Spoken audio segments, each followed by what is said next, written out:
हाफसाबाद का किसान रुल गया, बारदाना ना मिला। पास्को सेंटर्स पर करप्शन अरूज पर। पास्को सेंटर के इंचार्ज ने बारदाना मुबैना दूसरे अजला के आड़तियों, सियासतदानों, बाअसर जमींदारों को दे दिया। मुकामी किसानों को मुबैना रिश्वत के एवज बारदाना दिया गया। मजीद तफसीलात ब्यूरो चीफ हाफसाबाद उमर सज्जाद मुगल की इस रिपोर्ट में। हाफसाबाद का किसान रुल गया, किसानों को बारदाना नहीं मिला। दूसरे अजला के आड़तियों, सियासतदानों और बाअसर ज़मींदारों को बारदाना मिला, जिनकी गंदुम मुख्तलिफ पास्को सेंटर्स पहुंचना शुरू हो गई है। जिन ज़मींदार किसानों को बारदाना मिला, बड़ी ही सिफारशात से मिला। बारदाना दूसरे अजला में स्मगल करने में हुक्मरान पार्टी के बाअसर गैर मुकामी सियासतदान का नाम सबसे ज़्यादा आया है। जो बारदाना सोमवार से आ रहा है, कहा जा रहा है कि हुक्मरान पार्टी के लोगों को दिया जाएगा।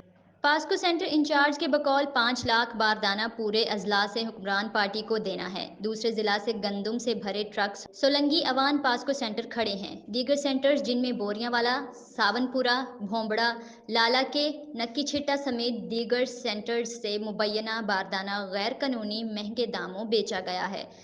जिला में पास्को सेंटर ने मुबैना भारी रिश्वत 2 से लेकर 500 रुपए तक बोरी बेची है। मुबैना इस करप्शन का बड़ा हिस्सा जोनल हेड पास्को हाफसाबाद तक गया है।